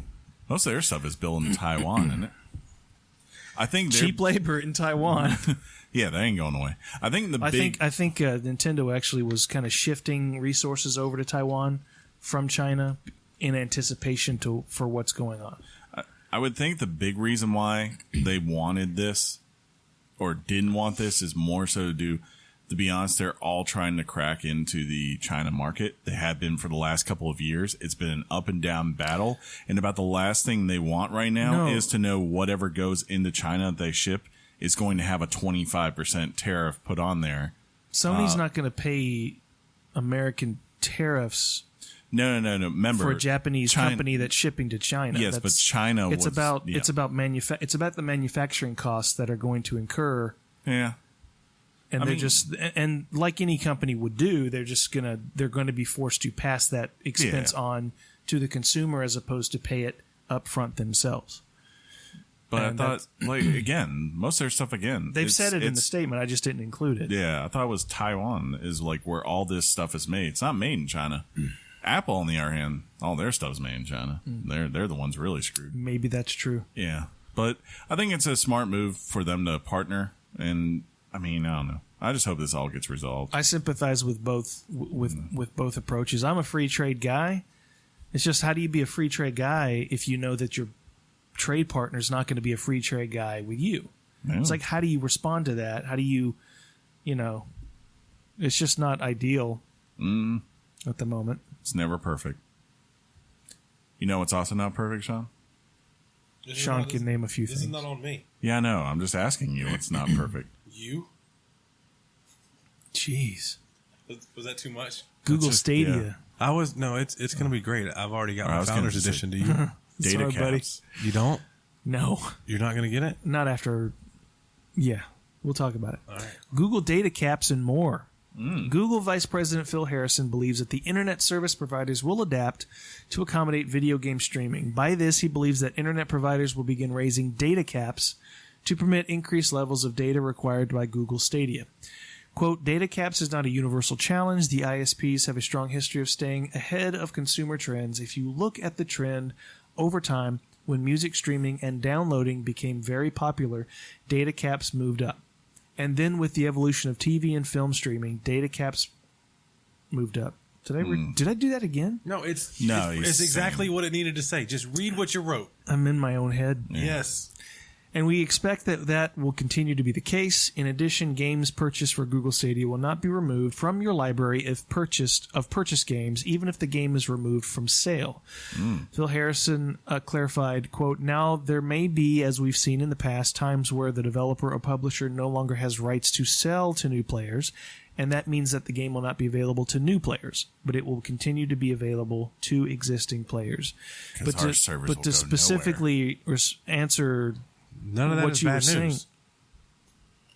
I think Google Stadia is too soon, and it's going to fall flat on its face. When did this change? It's been gradually changing over the past few months. Now, don't get me wrong. I could very well be wrong, and I know people who think it is the wave of the future, and it very well may be.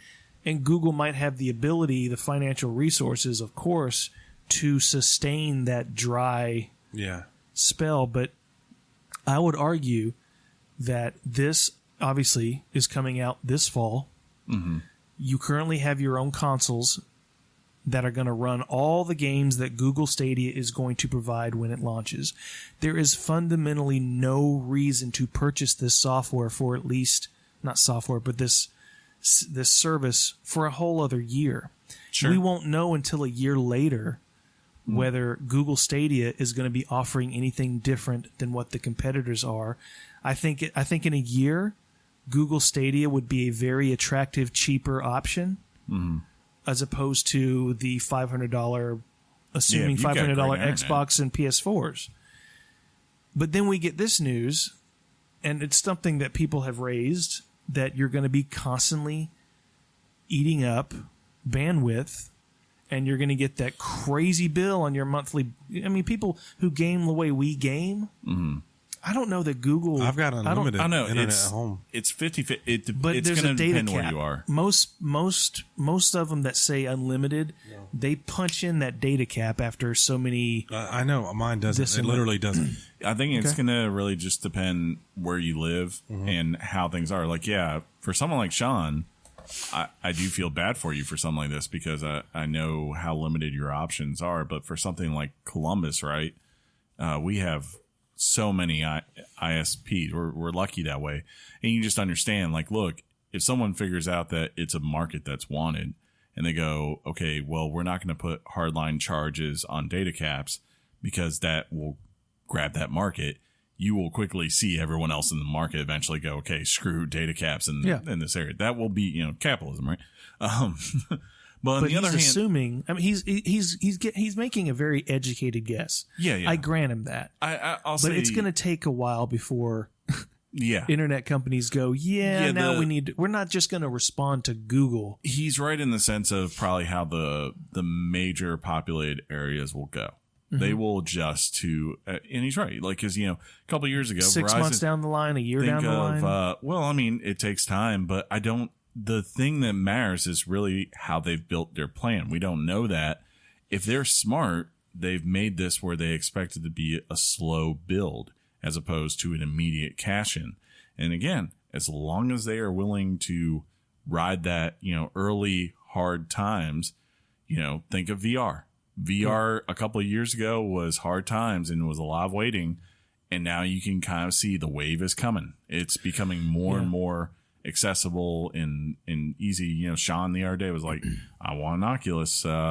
Which one was it that you were looking at? The Quest, right? The Quest, because it had a Vader game. Yeah. The Darth Vader game looks amazing. Anytime you put Vader in there. Yeah, but Shaun, to me, Google Stadia will have the opportunity to sell me in the fall of 2020. Because right now, in the fall of 2019, Google Stadia is not offering any new content that won't be available on any other console out there. It's simply a perk.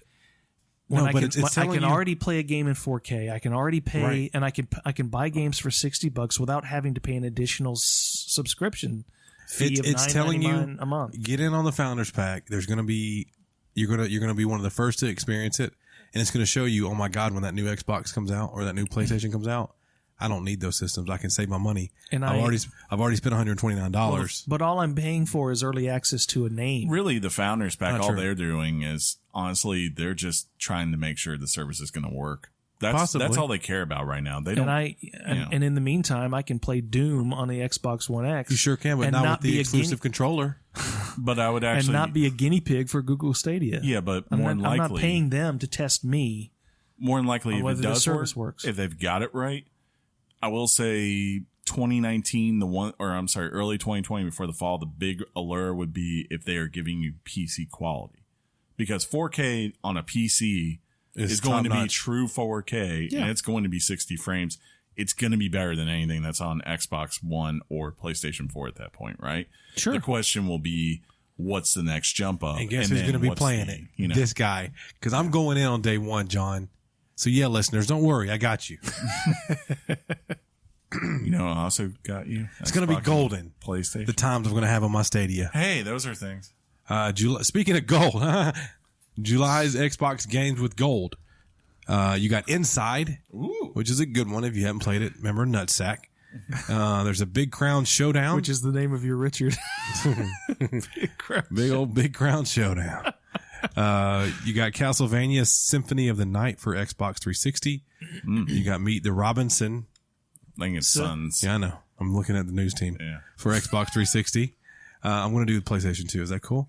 PlayStation Plus for July, and this was after the removal of PES 2019. Ooh. You're going to get the digital deluxe edition of Detroit Become Human. I'm going to get that. Yeah, I do. And you're going to get Horizon Chase Turbo. Not to be confused with Horizon Zero Dawn. Or Horizon Chase Slow. I do want to look over here. Yeah. What are you These doing? are out I today. think it was something. Let's see. People were wondering why they switched this out, but according to Acid Sugar, who runs our Discord, he says that he heard the reason that was changed was because customers were disappointed when compared to the amazing games you got last month through PlayStation Plus. Of course, PlayStation Plus has gone through some changes. You used to get a lot more games through the service every month, but they eliminated support for the PS3 and PS Vita games through it. So, you know, I think people are like, what was it? Last month it was the Borderlands Handsome Jack collection. So I guess people are like, really? No, I get PES, which I'd be like, PS is solid. yeah. I mean, I was like, you got a game. But it's a niche audience of sports games, unless you're talking about Madden or NBA 2K. Yeah. That's not true. It's still a soccer I know game. it sells well, you know, In the worldwide, world. but nobody cares. Chris doesn't certainly care. Well, I know, but you can't say it's niche when the world plays it. Niche. Because we don't. Niche. I'm so You know, hungry. when you You're hungry? Oh, so much. Yeah, you know what's going to happen? You keep this up and we're not going to Chipotle. I'm done being a jerk. Ooh. I don't believe it.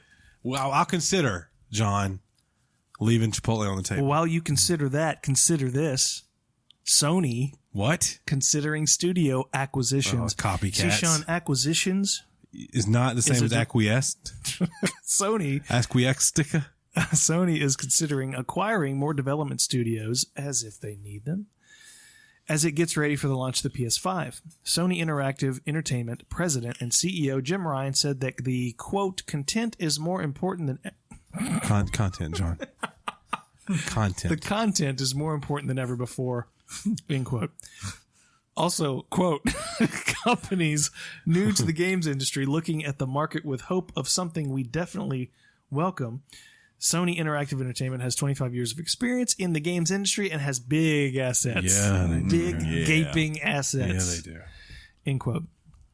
This kind of tells me a couple of things. One, They want more studios. Sony and Xbox are gearing up with this many studios so as to make their platforms more attractive than ever before to play on, to be part of the answer to Google Stadia. That's number one. Number two, Sony's announcing this tells me or gives me a hint that Xbox is doing something correct. I think it's also the fact that they did their yearly whatever presentation for Sony as a company here recently, and it's becoming just more and more apparent like how much of Sony as a company now is dependent on PlayStation. Like that is becoming very quickly their primary driver. So it's like, if that's the case, it's at the very top of the list. Yeah, like if that's the case, then why not keep investing? And for like, you can get the big one, of course, for them that makes the most sense is Insomnia. If you can, Insomniac, if you can get them on board and say like, look, dudes who make Spider-Man are now with us forever, and we can have them work on whatever we want. And if they want to make more Ratchet and Clank, go right ahead. Like we don't have to worry about that. They go, sorry, we'd like to do that project, but it's going to have to wait a little bit because we just signed a deal with Nintendo or Xbox or whoever. Whoever. I just think Sony's looking for the next Tim Schafer because he's amazing. That's I want to just hang Tim Schafer. I just name dropped. I don't do that often, but he really resonated with me on that. He's going to work on Excel stuff. I like his personality. It's fantastic. Yeah, I want to just hang out with Tim Schafer. So, Chris is going to play this next game for sure. So we have a sequel confirmed, and we always like to confirm things. Ni no Kuni, level 5 president Akihiro Hinu confirmed that a new Ni no Kuni game is currently in development. There will be a release date announced sometime after the release of the upcoming movie premiering in Japan on August 29th. It's reasonable to assume, you remember Umi, that the project is a couple of years away from completion. I love a good completion, but I'm never a couple of years away. I'll tell you that much. They are the best part of this is the fact that I know that they're making a remaster of the original Ni no Kuni. The one that Chris played? No, he played the two follow up. They've said I think he might have played the original. I don't know, but I'd never. I don't know. Well, isn't the 2 the sequel?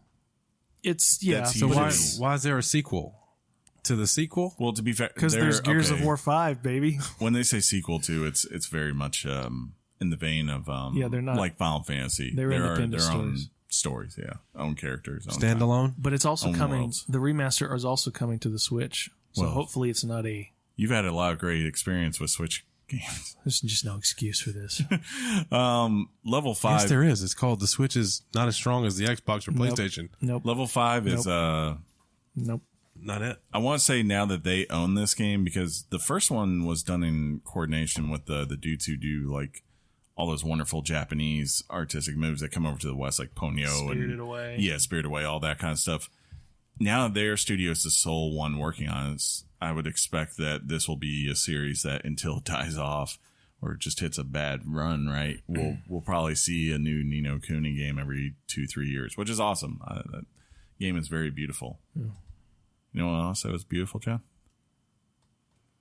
Finally this week. And I really think you should use a different sound effect. Finally this week. No, it needs to be more like it needs to be like finally this week. So like find one that's really deep like that. You can even try one out right now if you wanted to. I'm not messing with this on the phone. Why? Why are you nervous, man? This is what DJs do. Finally this week. That's better. It's been a long time. It was really just the voice. It's been a long time. Yeah, that's better. Anyways. Finally this week. Kratos was almost cut. Yeah, I read this story, and I can't wait for you to read it to our audience. It's mind-blowing. Don't be cutting them. And, in hindsight, anyway. Cory Barlog, the director of God of War, the greatest game of 2018, recently discussed the idea of Santa Monica cutting Kratos from the game during the early planning stages. Kratos was going to be in Red Dead? Quote, early in discussion, people were saying we had to get rid of Kratos. It was like, quote, he's annoying, he's done. Yeah. In other words, people felt like the anti-hero narrative had been well played out, particularly in this character. Barlog managed to convince the team to keep the character by telling a transition narrative brought on by the idea of our children making us better, which is such a false premise. Yeah, and to be fair to him, he accomplished that because it was a character that this game would have 100% failed without Kratos. Yeah, if this had been Kratos from like God of War 3 Kratos, it would have failed anyway. Yeah, it would have failed anyway. So like he's right. People were done with that, and that's fine. Like that has its time, its place, and it's awesome. Mm-hmm. But it's like I think that's what makes them so impressive with this is being able to take a character that has been defined a certain way for so long and finding a way to make it fresh and interesting again. It's a very hard thing to do, but when you pull it off, these are the awesome results you get. Yeah, I mean, Kratos was originally designed for a world where gameplay was king, but now you have to wow us Some people say it's good. I say it's iffy. You have to wow us with narrative. You have to You have to touch us on a emotional, deep, resonating level. It's all them Naughty Dog and Red Dead faults. Yeah. So it is what it is. Yeah. And in this case, it was much better for it. Yes. Yeah. Red Dead, on the other hand. I can't imagine. Classic. Like, and I know you guys just said that, but think about this. That it's just like the kid, or it's not Kratos in the game. It's something else. True. What if Kratos was just Kratos with the kid? Like, stay here, kid. I gotta go.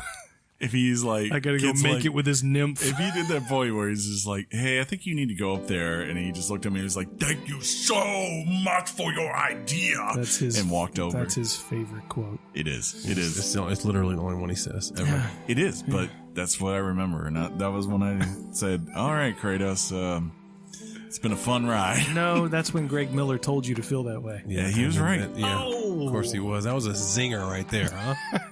That was a top-notch zinger. Yeah, that's payback time coming, right? Ooh. What? I don't know. What you?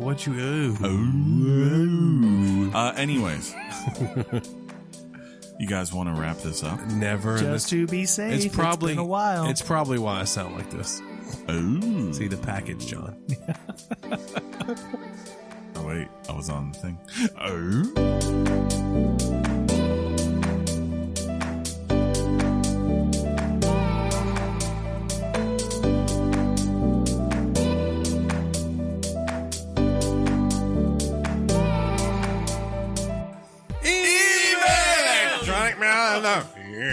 Failed. Did we fail? I don't know. No. We might not have failed. It's rough, man. Being us. Finally, we're all together to read these. If you want to write your thoughts and opinions in, you can do so. Thoughts and prayers. Thoughts and prayers. For it. Talk about thoughts and prayers and zoom that out some. Okay. But if you want to write your thoughts and prayers in to us, you can do so by writing us at weeklygameschat@gmail.com. That's weeklygameschat@gmail.com. Just like Toby did. He says, hello again. Guys, he said hello again. Hello, Toby. What's up, man? It's been a while since I last wrote in. I write in on this fine insert day you're recording. Wait a minute. Tuesday, July 2nd. Oh, okay. To share that it's been exactly more than a year since I started listening to your great podcast. Thank you, sir. I started listening after a breakup at the end of my freshman year in high school. Every lunch, I would sit and listen to the game of the week. Now, I've finished my sophomore year, during which I have listened to many a casted pod of yours through the monotonous onslaught. Monotonous, Chris. Monotonous, yeah. That's a word. Christ. Thank you for entertaining me and all your listeners for the past insert episode number. Oh, we're at 211 episodes, and for the episodes yet to come. Well, thank you for the kind words, Toby. Yeah. Dedication. Definitely don't be too cool for school. Be too did I say that right? Don't be too cool for school. Be too school for cool. Yeah. Yeah. It always blows my mind that we're kind of everywhere impacting somebody or helping someone get through something that's and I don't mean to cash in on this, but Toby, I appreciate you writing in. If you don't mind, give us a 5-star review. Really? On iTunes. Really? Jeez. Absolutely, man. Did you seriously just cash that in? Jeez. You just look. No, listen. God. Everybody I listen to, they all they say, here's what you can do for us. The best thing you can do for us is give us that 5-star review. Yes. And they specifically ask for a 5-star review. You can also send me a Hyundai. I'll give you my address if you're going to send me a Hyundai. I'm on a motorcycle, and there's thunder. That's fantastic. Nothing else matters. No, anything I was going to say? John, we I'm do. not ashamed. I'm going to ask. We're not, John, we do the spiel. If you don't like us, on give this us the show, 4-star. Chris, but we want that 5-star. Oh, my God. We really do. We want it. If he should really tune in on Mondays to see what we do for the show on there, huh? And in our Discord chat and all that stuff. And how we're getting T-shirts made that he don't know about yet and all that stuff, right? Yeah. You can find out if you just come to the stream. Just welcome back. I'm just kidding. Speaking that was of good. John, and though, 5 stars. it evens out the 2 stars people give John. Yeah, exactly. This email is titled "One John to Rule Them All," and it's from Garrett. He says, "Hey What's up, guys, Garrett? How you Garrett doing? here. What's up, Garrett? Hopefully John is back by this week. Is he dead again? No. And Chris will quit overusing the voice modifier. You were wrong. Yeah, it's really funny because we're gonna have a direct opposite on our Twitter thing in a minute about your voice modifier. I've come up with a name the past couple of episodes. They are Christoph the Red and the Quest for the Missing John. What do you think? Pretty solid here. I had to make Chris Red because of Red Dead. Darn right. Hope you guys appreciate it. Also, Chris, please use the modifier for this next sentence. All right, cue up the modifier. Here we go. And 3, 2, 1. Shaun, thou must play Horizon Zero Dawn, or you shall not pass. There was so much peak in that, but it was fun, and there's nothing wrong with a lot of peak, Chris. Yeah. Thanks, Chris. Shaun spelt right. You did. Yeah, you're amazing. You're awesome, but I can't truly respect you until you get past this problem. Oof. Sorry, bro. It's fine, bro. Anyway, keep up the Tap Natch podcast and game on, guys. Always. Game on. Yeah. Did you were you around when I put the poll out on Twitter about people who wanted me? Like I was that night. I was feeling opening up Horizon Zero Dawn. Right? Yeah. I put a poll out on Twitter, and I like a good poll. I mean, a handful of people, probably 15 to 20 or whatever, applied. Maybe somewhere around there. And the majority was don't open it. Oh my god! I think the funny part was they want it to. They stay want a the bit to stay. Yeah, we were on we were both watching Platt's Platinum Forever stream, and he finally was doing Horizon Zero Dawn for the Platt. Platinum everything. Yeah, and he's on there, and Shaun and I are in our Discord talking to each other. And midway through, he was like, "Man, this game looks really good." I'm like, "Yeah, we've been trying to tell you that for about 3 years." I was on Platt's stream a couple of nights before that, or maybe a week or so ago, or before that. I mean, and I go, he's talking about the next game he should platinum, and I, as a joke, say Horizon Zero Dawn because I haven't played it yet, whatever. And he says that's exactly what I'm going to play next. That's what I'm platinum next, and he did it. We platinum that one. We both did, yeah. That's like saying, "Hey guys, it's today payday." That's what that just was. That's what that just was. No, I couldn't remember. You were the guy who got so much money that you didn't even know it was payday. Shaun, you have so many platinums. What? Sounds like something I'd say. What do you want from me? People write us on Twitter. They do. We're going to start off with the direct messages. So first one is from @CryptoWeston. Hey guys. What's up? Thank you, John. I'm a big fan and long time. Hi. Long time, first time. Of the show. Just finished the Sekiro episode. F that game. He didn't say that. I'm saying that, okay? I was wanting to reach out to see if you'd be interested in paid advertisement to help grow a gaming cryptocurrency community me and two friends have created. And if not, I still invite you all to join our community if you would like. I don't think we're going to mess with with cryptocurrency stuff, but you do you, buddy. But you do you, and thanks for writing in. That's all I'm saying. Yeah. So if you remember a couple weeks back at @Nat_the Gooner, he's got a couple of underscores in there. John already invested in gold for us anyway. Yeah, John's got gold. We talked about who invented soccer, Chris. I don't know if you were here. So, and I reached out and he heard me. I said, Nat, do you know, or something like that. And he goes, regarding your question about who invented soccer, here goes. Yes, it was us English folks. It was played with an inflated pig's bladder. And, what just happened? Okay. And it was village versus village, a bit like PUBG, but with real pubs. You had to get the ball, that was in air quotes, from one side of the field over ditches and through hedges, etc., to your opponent's tree to score. The matches would take all day, and there were always a lot of injuries. A few centuries later, the more civilized game was being played at all the schools.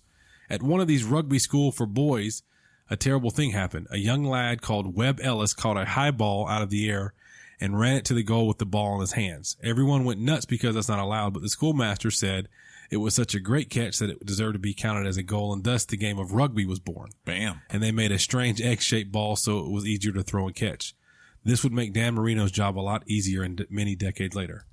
Also, Chris's Kermit impression was excellent. Heidi ho there. Oh my God. I don't know if we read this one. It's the Muppets. If I've already read this one, Chris, stop me. Okay. It was from Dats Riley, and it said, "Greetings, Weekly Games Chat, Chris, Shaun, and Johnny Bear. What are your thoughts on the Shadow Keep New Light announcement from Bungie?" Do you remember if we said that or not? That's the expansion, right? For Destiny 2. I think we already talked about that, right? Maybe. Regardless, I don't play Destiny 2, so I really have no thoughts on it. And Shaun, I think you're retired. Yeah, it's going to take a lot to get me back out. And remember, he also said, "I love you all. We love you too." And vape on, Chris. Yes, vape on. This has been. I'm not done. I'm sorry. My bad. I've got a new follow that I'm excited to talk about, Chris. Yeah, back on up, pimping. At Streamshark GFX. Thank you for the following you back. And that's that now, Chris. Let me make sure I have no other mentions. John, you weren't here. Do you remember? I did mention this last week when I'll do a refresher for you, so David McClendon can hear your thoughts. Outer Wilds is one of the best games that Kotaku was saying they ever played as a cross between Metroid, Majora's Mask, and Return of the Obra Dinn. Do you know about said game? Are you excited about it? It's different from the Outer Worlds game. Do you have Ultimate Game Pass? Yeah, people are getting that confused. It actually is free on Game Pass. Mm-hmm.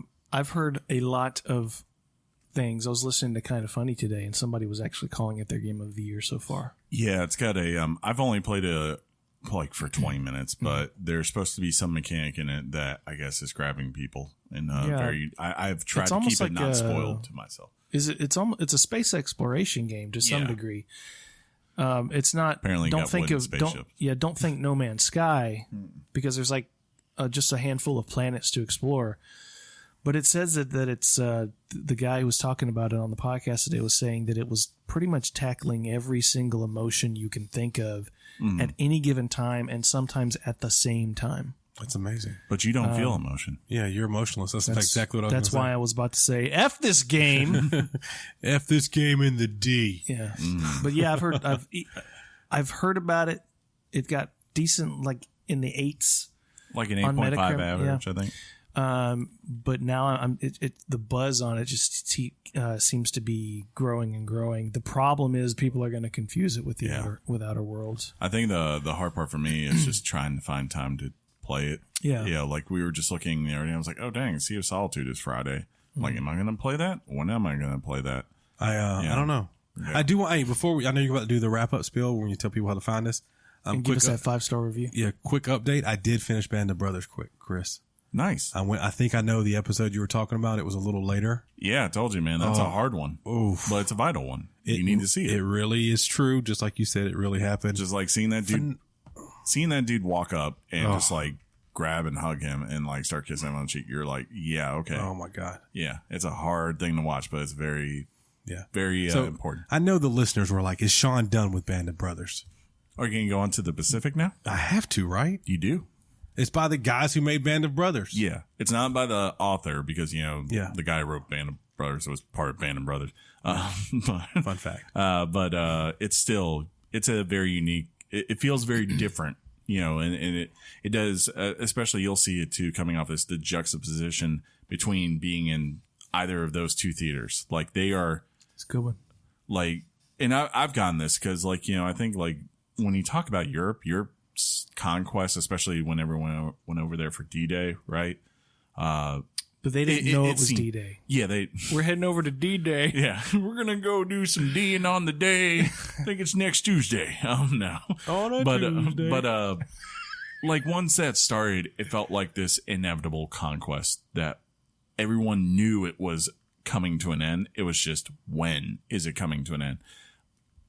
On the other hand, it was, with the Pacific Theater, it was, we are getting waxed out here and we need to turn the tide and then slowly and very slowly crawl back. And it's just completely different warfare scenarios. I mean, my grandfather spoke to me once about his time in the Pacific, and I could tell he didn't want to talk about it that much. Gilbert? Yeah. Yeah, he served over that there. Man he got an extra knot. I mean, extra notch. He lost like 3 of his brothers in the Pacific while he was over there. Man, so, like relatives or his brothers. Yeah, his actual brothers. So that would have been your great uncles. Yes, yeah, they would have been. Look how I did that family stuff just then, huh? Yeah. So I totally recommend it. Very nice. Check it out. Very nice. Yeah. For the show. And everyone else, check out Stranger Things on July 4th. On tomorrow. Hey, Chris, what else can people do for the show? Well, if they like the show, they can subscribe to us on whatever podcast service they choose to use, and they will get a new episode just like this one every Wednesday. Hey, it'll be fresh in your ears. Even John's here. What? John, I want to thank you for coming on. Yeah, he only said that because he was looking at you, John. It's good to be here. Yeah. But if while you're there, as John said before, they have some sort of rating device on wherever you subscribe. It's important, okay? Give us the highest score you can give us. Please. John will cry if you don't. He cries at everything, but we really want to limit it down when we can. He didn't cry at Toy Story 4 because he didn't watch it. I did. Yeah, Tell you that much. That's about the one thing he won't cry at. Yeah, like a little boy, right? Like, so hard. Oof. But if you want to follow us on social media, we're on Twitter and Facebook. And of course, if you want to join in our very large community Discord, there's a link on the Twitter page. Otherwise, just go to open up your Discord, search Weekly Games Chat, and you will be immediately added to the server. You'll come in and you'll just be this random guy there, and then you'll find yourself transformed into a Richard. Yeah, as you should be. And you'll get a welcome from us, one of us. And whenever we finally check the Discord. Yeah. And finally, if you want to join in the fun, and at some point we'll schedule a date for Super Mario Maker 2 to do a weekly games chat level every Monday night, 8 p.m. Eastern Standard Time. We are streaming on Twitch. It usually goes to about 11, though I keep noticing now, and someone made the excellent observation in the chat. Most people seem to be getting on at 9:30, 10 o'clock to the stream. And I was like, yeah, man, is it the West Coast or whatever? And someone made the point. He's like, nah, dog, kids are asleep. We free to do stuff now. I was like, that's a good point. Then think about that. We free to do stuff. So maybe I push it back to 9 at some point here. 9! Or you, do you kind of know what days you work from home? Yes, I do actually. I know my schedule. So I would do it around then because you can stay up later, so it won't impact you really that much the next day. Yeah, true. He likes to get an early start. Mm-hmm. I don't know what that means. I wake up normally. At 7. He's usually offline by 4 o'clock. Yeah, I'm on at 7. That's when I start. Hey, my watch says it's time to stand up. Oh, stand up for health. Oh, until next time, I will simply say, game on, Shaun. Game on, Chris. Game on, John, and welcome back. Game on, Chris. Game on, Shaun. This feels right. Game on, John. Doesn't it? Yeah. It feels like you were missing something in the last week or We'd two. make fun of you and say your voice and stuff. It's like a void. Game on. Game on, Chinny. That's terrible, John. No, it's perfect. It's spot on. Spot on. Yeah. Yep. That's how you sound? That's it. I've been telling you for years. Trying to help you. Your haircut looks great, John. That new shirt you're rocking looks good. Yeah. Got some color, You got color in your hair? No, in my skin. Oh, it's because the sun. Yeah. Vacation. First time in 20 years, you're like, what is this vitamin D doing here? I'll tell you what the vitamin D is. Huh? Your mom's box.